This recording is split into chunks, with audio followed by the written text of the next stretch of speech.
This is a Film Stories original podcast.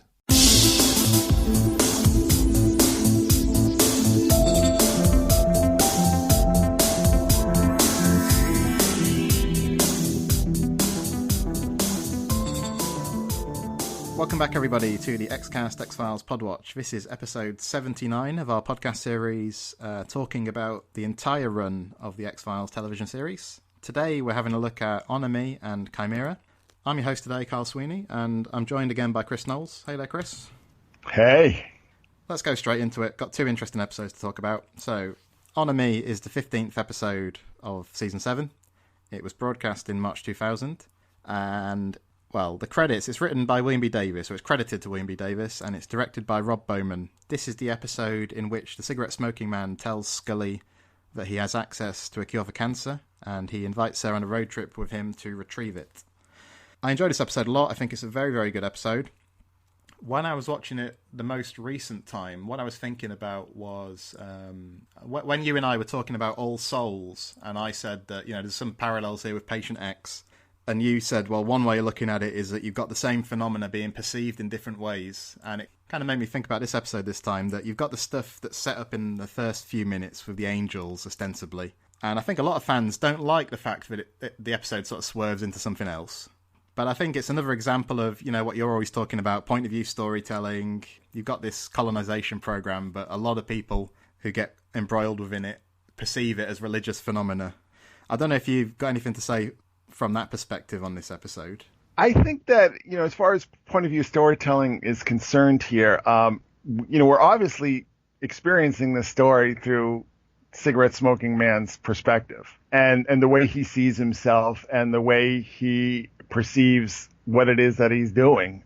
And we have this very interesting dynamic where Mulder is, you know, Mulder gets it right away that this is all a setup and this is all going to end badly. And Scully, I'm not exactly sure that they explained it as extensively as they really should have. That, you know, her motivations here, you know, do seem a little weird, that she would just sort of go off with a cigarette smoking man by herself, you know, somebody who is basically responsible for her abduction and whatnot.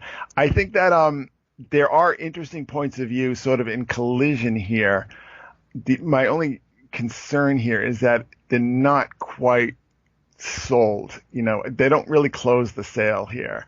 There are, you know, a lot of very interesting themes and, you know, sort of film, you know, classic sort of filmmaking, almost like, you know, that whole idea of he said, she said, you know, not explicitly like we see in that sort of Rashomon Bad Blood context, but, you know, more in a sense of like, you know, how different characters are perceiving the same phenomenon. Again, I mean, I'm not quite sure that it's sold and, you know, that the message is really driven home as powerfully as it really should have been. Yeah, I think that's a valid point. And William B. Davis in his book talks about this one a bit. So William B. Davis says, Rob Bowman and I were worried the viewers would not understand why CSM destroyed the CD. And Rob had considerable discussion with Chris about this, but Chris insisted the evidence was in the script. CSM had made a conversion and didn't want anyone to have this power that could and would be used for evil. And then William B. Davis says he lost count of how many times fans asked me, why did you throw the CD in the water? But he said, you know, Chris Carter was adamant there didn't need to be any changes. Do you think that was clear enough? Do you think there's enough in the script? Well, obviously it wasn't. If people don't really get it. It sort of made sense to me from a character standpoint that, you know, cigarette smoking man, at the end of the day, is really a very petty man. He's a small man. He's a man driven by very petty emotions and motivations. You know, no matter what he might claim, you know, otherwise, his character and his behavior has always sort of shown him to be just basically a functionary. And, you know, we sort of see this in some of the earlier scenes with the syndicate where they just think he's just a scumbag. You know, he's just a necessary evil. So I think in the case of his character, it's just like the way I interpret that scene is that he just sees it's like, this is so big. The implications of this are so vast that I just can't even wrap my head around it. So I can't do anything else. I can't, you know, it's like, why did you shoot Jeffrey? It's like, that's just his character. He, you know, in the face of really big life-changing, world-changing events, he always sort of takes the cowardly sort of punk-ass way out of the mess. And that's just, that's the way I interpreted that scene. I mean, seeing as I mentioned this book, I mean, Chris, you're the one who sort of alerted me to the existence of this book, and I really recommend it. It's very readable. He talks about his first draft of this episode, which sounds a bit different. So he says that some elements made it into the final version, so the road trip with Scully and the office that turns out to be a mirage, but others didn't. So he says, I guess CSM teaching Scully to water ski was pushing my luck, or finding we had to stay in a hotel with only one bed, or having a bed scene with Mimi Rogers as Fowley. But still, it was a start on the episode. So he's actually quite frank in the book about, how stuff gets written on the X-Files. And at times he's quite gossipy as well. Well, that's I put this quote in the book from Kim Manners, and, I did so because I really wanted the fans to understand how the show actually was produced. And Kim Manners had said that, it didn't matter who the original writer was, that, Chris Carter was going to come in at the end of the day before the script went to production and make it a Chris Carter script. I mean, he was going to put his stamp on it. He was going to put his voice on it, And I think that in other interviews I've read with William B. Davis, I mean, he makes the same point. It's like, this is his show. He's going to frame the story in the way that he wants to frame it. It's just the way it happens. I mean, there are sort of exceptions. I mean, I don't think he would really interrupt David Duchovny's pieces, and certainly he didn't do so with in the early days. People like when Morgan and Wong were pretty much their own shop, and he also would just let Darren Morgan do whatever he wanted because he was just so in awe of his writing talents. This is the nature of the beast, and it's something that a lot of fans don't really understand, is that every episode is really being fed, either through Chris, and certainly more later Frank, that Chris or Frank are going to put their stamp on everything that goes to print. I mean, goes to print, listen to me, goes to camera. And a lot of episodes just sort of almost appear by accident. I mean, they're like scripts that everyone thought were like the worst scripts that anyone had ever read, and that had to be rewritten, and they end up being really good stories. So, I mean, there is a machine at work here that sort of supersedes the writers. And there's something that Chris Carter has always been very upfront about. It's like, I'm just part of the machine here. Like that. It's the set designers and the actors and just everybody involved who really make what we see on screen. And somebody who is quite a key component of that machine, but who's leaving the stage after this episode, is Rob Bowman, of course. It's his final episode as director. Yeah, I mean, he's definitely missed. He had a very interesting 6th and 7th seasons. His work started to look extraordinarily cinematic, just very widescreen, very, the talent that guy has really shone through, even, with sort of lesser outings like Trevor. I mean, Trevor's really not a very memorable story. It's sort of just a rehash of a lot of ideas that had come before, but it's so brilliantly produced, so brilliantly shot. He is definitely a force that I think the show misses. I think that his absence, I think it does hurt the show. He had more of a, how do I even put this? His sensibility and his approach, was kind of like very Midwestern. It was very almost laconic in some ways, and that really served the material. I think that we start to see things get a little more florid, a little more emotional, a little more, sort of maybe milking some of the drama. And this might be sort of Kim's influence. I mean, Kim is a much different person than Rob. I mean, Kim is very, emotionally volatile. He's very effusive. He's much more, he really wants to sell the personal stakes and the personal emotions. Rob was much more about the story, or much more about the plot. And I think that losing that, like, there are a lot of episodes in the 8th season that I do like very much, but I think I really would have liked a lot better had Rob directed them. Yeah, I think any fan's list of favourite episodes is going to include at least a few that Rob Bowman helmed. All right, Chris, is there anything else about this episode you wanted to flag up? The thing that does bother me about this episode is how this sort of operating in the Atlantic Northeast corridor, and everything really looks like Southern California. I mean, it's more glaring here than in other episodes. It's just like, yeah, we are in California, deal with it. I mean, as someone who's never been west of like Florida, I just don't key into that aspect of the series at all. So I'll take your word for it. California really has its own flavor. It has its own look. It has its own texture. I mean, you really feel like you're somewhere else when you're in California. It doesn't look like the rest of the country at all in any way. And you really get that sense in this episode particularly.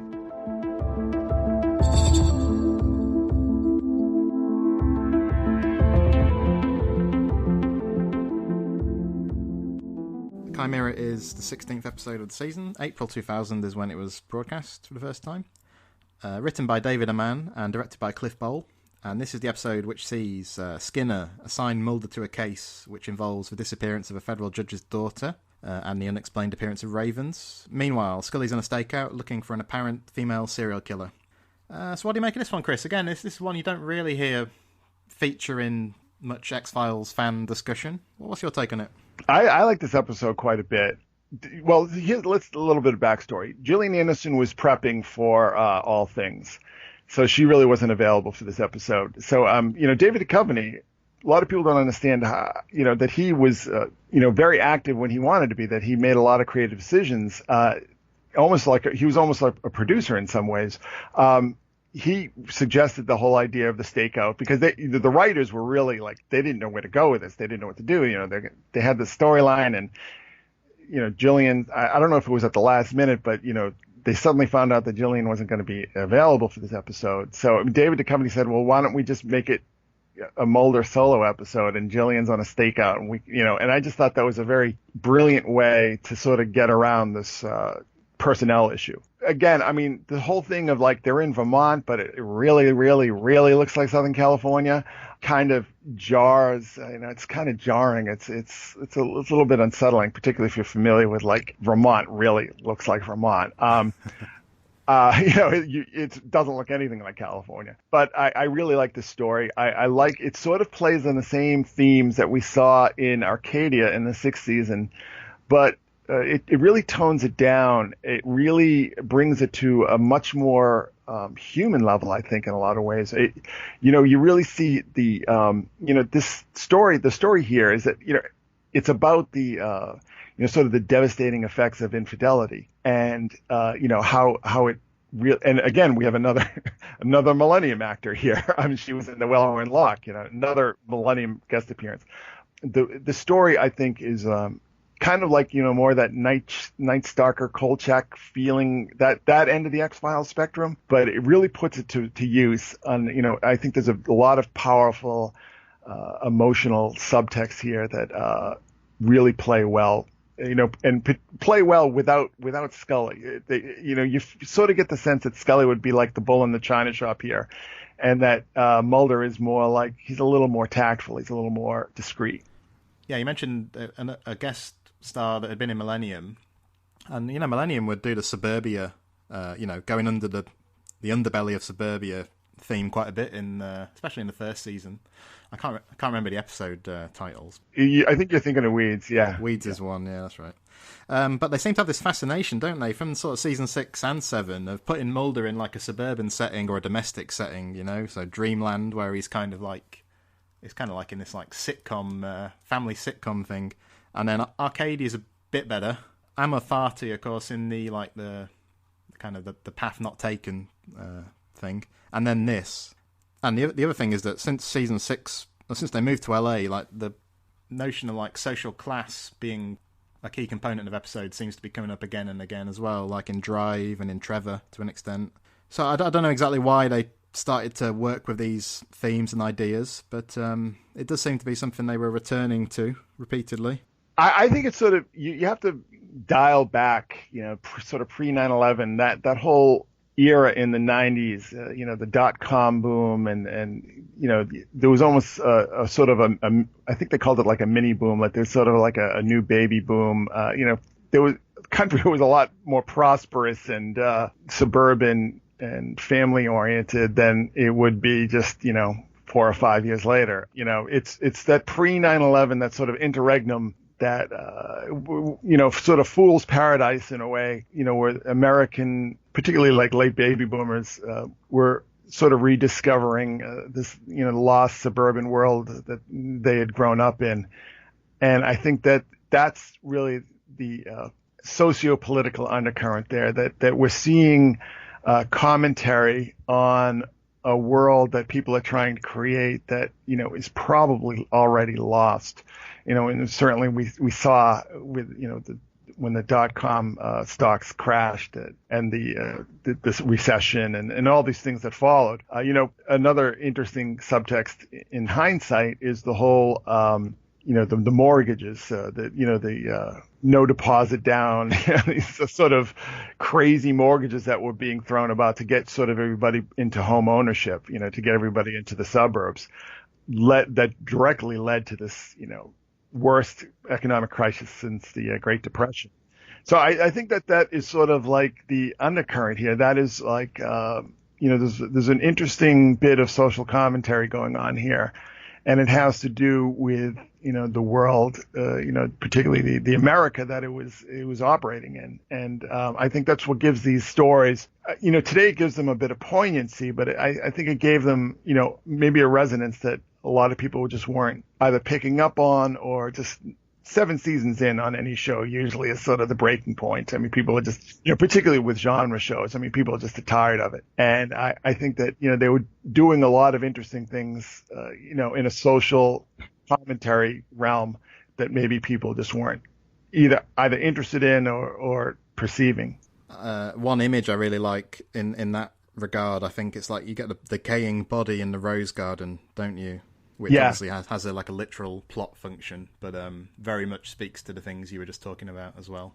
Yeah, I don't know if you're familiar with the song in England, but there was a song in the 70s, sort of a big hit song that's like, I beg your pardon, I never promised you a rose garden. Oh yeah, definitely. Yeah. I suppose it was around this time that the film American Beauty came out, kind of dealing with similar themes. A film a lot of people found very resonant at the time, although people going back to it now, a lot of people seem to find it very dated already. Yeah, it has not aged well, I don't think. Yeah, very much of its moment, I suppose. And it's sort of, again, it's like this strange point in time. It's almost like, it's interesting that they called that episode Dreamland, because that era of prosperity in America, at least, really was kind of like a dreamland. And, the dream came, sort of crashing down a few years later. But, for a while there, it just sort of seemed like, happy days were here again. I think the best ever on-screen American suburb thing I've ever seen is like the opening of David Lynch's Blue Velvet, where you've got the Bobby Vinton song playing, everyone's happy, and it kind of just, the camera goes beneath the surface and you see these insects kind of devouring everything. Just a couple of notes on Chimera before we wrap up then. So, I've already said, like, the body in the rose garden. I like some of the other imagery in the episode, broken mirrors. I like the casting too. The woman who plays the waitress is very well cast. Yeah, she looks a lot like Juliette Lewis, but she's very good. Yeah, very believable. And Michelle Joyner is always fantastic. She's just a great actress. I think the thing I like about it, I don't know if you agree or not, but it just feels like the plot twists here proceed quite organically. They don't feel overly telegraphed. No, you're absolutely right. It's very. It's good whodunit kind of writing. It's a very solid example of well-written television mystery, I think.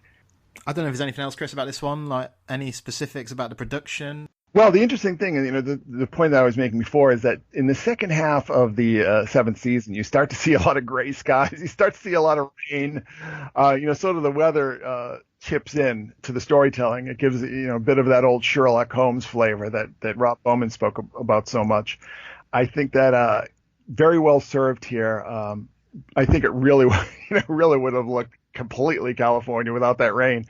I think that, it really serves the story here. And I also, this is another episode where I think David is very, very good. He's playing sort of a very subtle, it's almost like his riff on Columbo in some ways, but he's playing it very, there's sort of an archness to it, but also kind of like very much a sense of compassion and, kindness in some ways, that he doesn't want to just slap the cuffs on the guy and frog walk him in front of his house. He's very much like, listen, I kind of know what's going on here. Your wife is really annoying, but you know what?